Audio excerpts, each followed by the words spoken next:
ನಮಸ್ಕಾರ ಪ್ರೀತಿಯ ವೀಕ್ಷಕರೆಲ್ಲರಿಗೂ ಇವತ್ತಿನ ಸಂಕಲ್ಪ ಸುದ್ದಿ ಕಾರ್ಯಕ್ರಮಕ್ಕೆ ಆತ್ಮೀಯ ಸ್ವಾಗತ ಹೇಳ್ತಾ ಇರೋದು ನಾನು ಅನುಷಾ. ಇನ್ನು ಇವತ್ತಿನ ಕಾರ್ಯಕ್ರಮದಲ್ಲಿ ನಮ್ಮ ಜೊತೆಯಲ್ಲಿದ್ದಾರೆ ಅಥರ್ವ ಸಿದ್ಧ ಪುರುಷ ಡಾಕ್ಟರ್ ವಿಷ್ಣು ದತ್ತ ಗುರುಜಿಯವರು. ಬನ್ನಿ ಗುರುಗಳನ್ನ ಕಾರ್ಯಕ್ರಮಕ್ಕೆ ಬರ್ಮಾಡ್ಕೊಳ್ಳೋಣ. ನಮಸ್ತೆ ಗುರುಗಳೇ, ಕಾರ್ಯಕ್ರಮಕ್ಕೆ ಭಕ್ತಿಯ ಸ್ವಾಗತ ತಮಗೆ.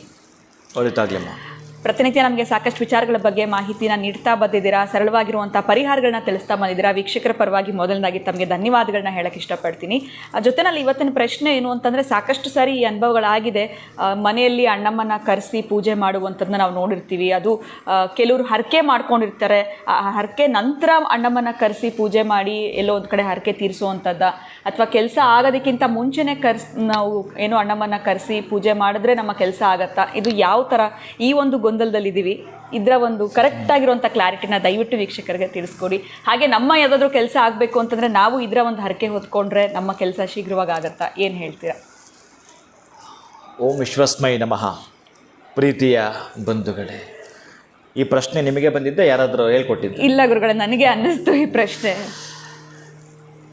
ಇಲ್ಲೇನು ಅಂದರೆ, ನಾವು ಸ್ವಲ್ಪ ನಿಧಾನಕ್ಕೆ ಗಮನಿಸಿದ್ರೆ, ಲಕ್ಷ್ಮಿಯನ್ನು ಪೂಜಿಸಿದರೆ ಧನ ಒಲಿಯುತ್ತದೆ, ಸರಸ್ವತಿಯನ್ನು ಪೂಜಿಸಿದರೆ ವಿದ್ಯೆ ಒಲಿಯುತ್ತದೆ, ಕಾಳಿಯನ್ನು ಪೂಜಿಸಿದರೆ ಶಕ್ತಿ ಲಭಿಸುತ್ತದೆ. ಈಗ ನೀವು ಕೇಳಿದ್ರಲ್ಲ, ಅದೇ ಈ ತ್ರಿಗುಣಗಳೂ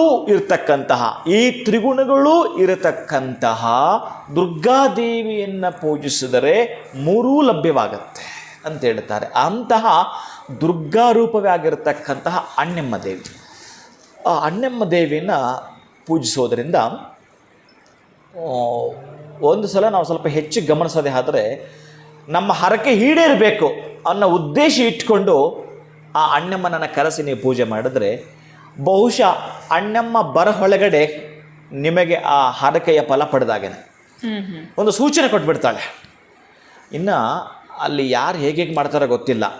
ಈ ಅಣ್ಣಮ್ಮ ದೇವನಿಗೆ ಬಹಳ ತೃಪ್ತಿ ಆಗ್ತಕ್ಕಂಥದ್ದು ಏನೇನೋ ನೈವೇದ್ಯಗಳನ್ನು ಮಾಡ್ತಾರೆ.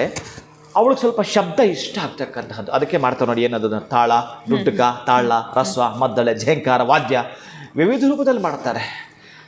ಇನ್ನೊಂದು ಒರಿಜಿನಲ್ ಆಗಿ ಒಂದು ಗುಟ್ಟು ಅಡುಗಿದೆ ಇಲ್ಲೇನು ಅಂತಂದರೆ, ಈ ನಾಣ್ಯಗಳಿದೆಯಲ್ಲ, ಈ ನಾಣ್ಯಗಳು ಎಷ್ಟು ಸಾಧ್ಯವೋ ಅಷ್ಟು ಆ ಅಮ್ಮನ ತಲೆ ಮೇಲಿಂದ ಬಿಡ್ತಕ್ಕಂತಹದ್ದು.